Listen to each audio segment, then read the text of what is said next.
Hey, it's John Hope Bryant, founder of Operation Hope, entrepreneur, and business owner. Look, I decided to discuss the math of the matter with regard to the recent controversy of Black farmers, the supposed controversy introduced by Senator Lindsey Graham, who I once held in extraordinarily high regard as a decent and fair person. I don't know what happened to his fairness and sense of balance.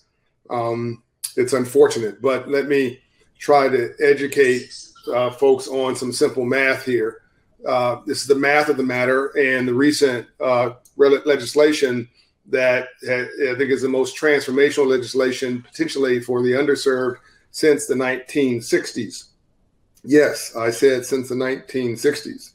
You're going to see economic growth, my prediction, by the way, tied to this legislation that is the most charged, meaning positive, since the 1950s. You're going to see close to 9% GDP growth, gross domestic product growth in this country by the end of 2021, not 2022, 2021. This is going to supercharge the economy from the bottom up. I'll do a separate video on it to unpack why.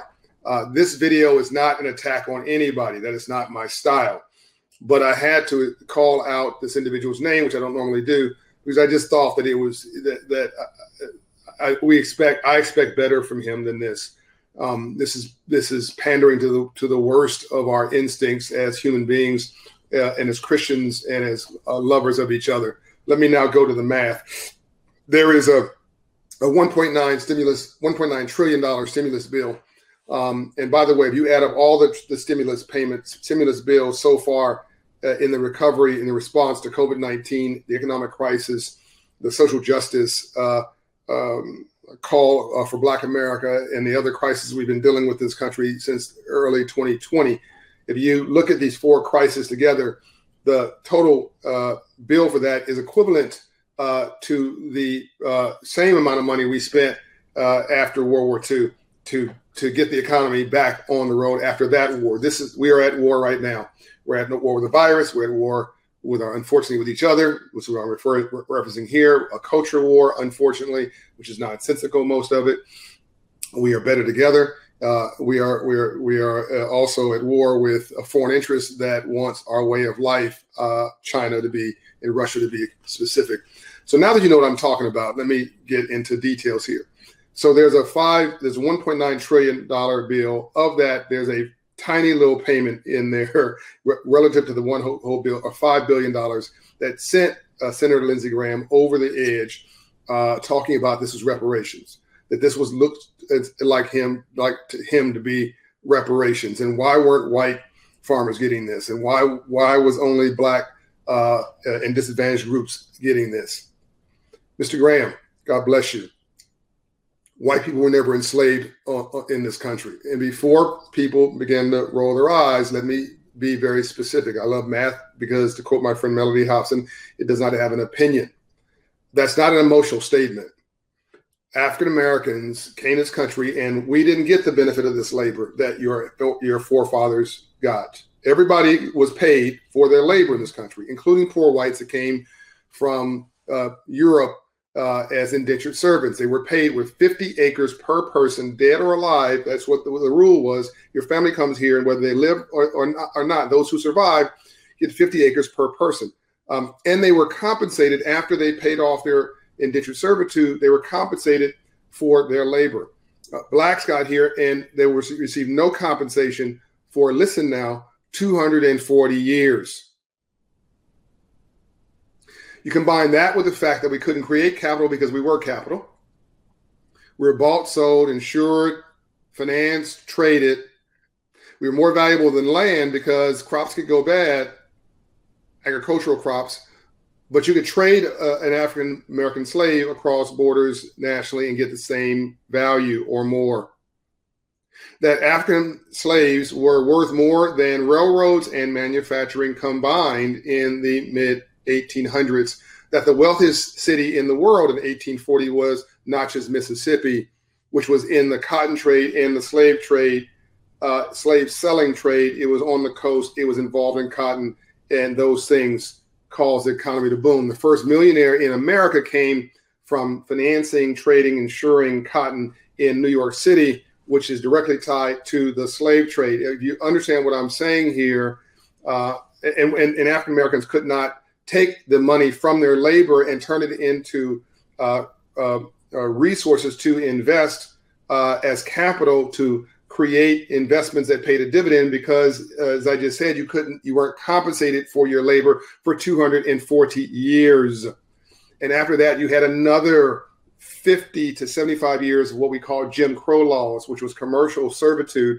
And you really didn't have any parity here until the 1960s. So we're talking about 300 years, give or take, of non-compensation for blacks. This is personal to me now. If you tell people watching this video, if you don't want to watch the whole video, click in at 5 minutes and 55 seconds, because I'm going to say this. My grandfather, this is personal for me now, my grandfather, born in 1871, R.B. Smith, was a farmer, a black farmer in Mississippi, probably born into slavery. We don't have this confirmed, but it wasn't like Twitter and Facebook and Instagram and mobile phones were active, and it wasn't like people in Mississippi were in a hurry to give free blacks the memo after 1865 when the Civil War ended. So 1871, 6 years after the Civil War ended, my grandfather was born into slavery. I was born to my dad at an older age, which is why the numbers work. And so he probably was born into slavery, but even if he wasn't, my great-grandfather certainly was a slave. So my grandfather was a farmer and had very little of anything on that farm, and was not able to give any assets to his son, my father, who had to then start out on his own new business. And I am an entrepreneur, and I got zero assets from my father. You see, the passing down of zero generational wealth. We never got the memo on money. We're denied the basic lessons of financial literacy, our wealth and income and wealth accumulation, entrepreneurship, small business entrepreneurship, because the Freedmen's Bank of 1865, which Lincoln created to teach free slaves about money, was gamed after Lincoln's assassination. 40 acres and a mule never happened. It happened for 18,000 families, 400,000 acres. And the president after Lincoln, Andrew Johnson, reversed the rule after Lincoln's assassination. And most of those 18,000 plots of land, it wasn't 4 million slaves, it was 18,000, essentially pilot project for Union soldiers. That land was reversed. So if you do the math on what I'm saying here, the white experience cannot be compared to the black experience. The white farmer, the poor white experience also, with all due respect, the struggling farmer cannot be compared in any way to the black experience. And you had 1 million black farmers at the turn of the 20th century, in the early 1900s. You have, I believe the number is 55,000 or some odd black farmers today. You had 12 million acres of land in the early 1900s. The number is infinitesimally small now. So you had no financial literacy. You had no, the way that the original immigrants came here from Britain, they were given land. You were called a governor, but you were really a landowner. You're given thousands, tens of thousands of acres of land. And everybody with a title who came here were given land all the way down to the white indentured servant who was given 50 acres each. Blacks got zero. So we had to start from scratch in 1865 in the midst of a Reconstruction that was thwarted by white segregationists after Lincoln was assassinated. Where were we supposed to get this parity? Where? How? I'm not asking for handouts. I'm looking for reasonableness, okay? So I didn't say this before. I'm going to say it now. This is at 9 minutes and 15 seconds. You want people to get the next drop the mic moment, go to 9 minutes and 30 seconds. Well, I'm going to say this. The largest reverse transfer of wealth in American history was that wealth taken from African Americans or never given to African Americans in their own desire to come up in this country, as we were the labor force and we got zero compensation for it. And we couldn't create capital because we were capital, as I said earlier. So where is this parity? And no, this is not reparations, because the country couldn't afford it. It would bankrupt the nation. You wouldn't be talking about $5 billion. I think you should consider this a cheap date. Like, just give them the money and say, it's our Christian values, is the least we can do. Here's the money. I think we should be doing K through college education for every person of color in this country, to get all of them into a point where they not only can take care of themselves, but have a reasonable shot at having a middle-class life in this family. Is the least a middle-class living in this world, in this country, is the least we can do for those who gave up everything so that everybody else might have the liberty they enjoy today. Literally, this country was literally built on the back of freed slaves.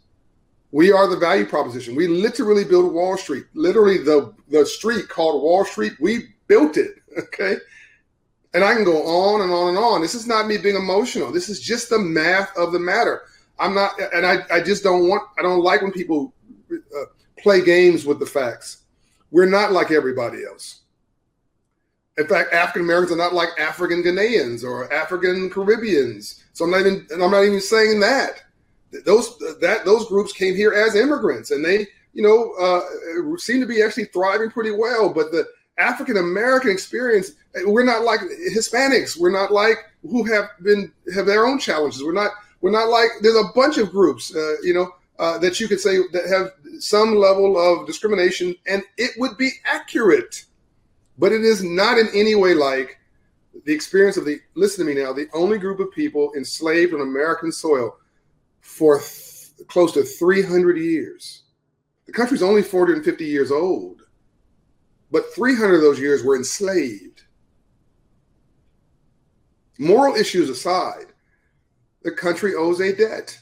We cannot pay that debt in literal terms. That's a fight that will not go anywhere, but we should be doing everything we can to get Black people equipped to have all the tools they rightly deserve and need, and the self-esteem and confidence restored to them that was robbed from them generation after generation, the tools of education, the math, understanding financial literacy, family structure and resiliency, rebuilding, self-esteem and confidence, role models and environment, and a little capital would be nice too. Maybe some land, as happened with the GI Bill after World War II. I hope this hasn't been too long. It's been 12 and a half minutes. I've tried to take 400 years plus of history in 12 and a half minutes and lay out some basic facts of why the African American experience is different, and why and how African Americans lost all this land because they were manipulated. They were not given the tools to understand how the system works. There was sharecropping after there was slavery, in which case we actually worked on the same man's. This was the experience probably of my grandfather before he became his own farmer. You had to work that land on somebody else's land, your former plantation owner, and they charged you rent that was essentially predatory. They charged you for seed. They charged you for supplies. They financed you at a rate that was predatory. You never get out of that mess. Think about a payday lender, check casher, rent-to-own store, title lender, and all that stuff in inner cities today. For people who have a 500 credit score and don't know what they don't know, they have great hustle, great ambition, great opportunity, but they were never given the language of money, and they don't know what they don't know, and they're being manipulated and robbed in broad daylight. That was what was happening in the 18 and 1900s, 1700s, and 1600s. There's no excuse for it. There's no rationalization for it, and our federal government should be trying to do the right thing. The private sector too, but there are things that only the federal government can do. This is one of them. I am not some bleeding heart whatever that somebody might be trying to say here. I'm a capitalist with a heart. I actually believe this is good for America. This money is going in the stimulus bill. Most of it, the money is going to consumers and even the Black farmers. Most of it's going to go back right back in the economy. A lot is going to go to mainstream companies and mainstream individuals as they contract with them to buy supplies and buy machinery and buy cars and pay car notes and mortgage notes. This is going to go right back in the economy, and GDP will surge. We are better together. We need to. Even the Bible understands that a house divided cannot stand. We need to knock it off. The discrimination, according to the Citigroup report, showed that in the last 20 years alone, discrimination against Blacks alone cost this nation $16 trillion in lost GDP. $1 trillion. If we just knock it off, stop discriminating against blacks, and let us fully into the economy, not a handout, a hand up, we would add $1 trillion a year in additional GDP, which would pay for most of the stimulus, I might add. It's time for us to have a new business plan. It's time for it to involve all of us. I love you. I'm out.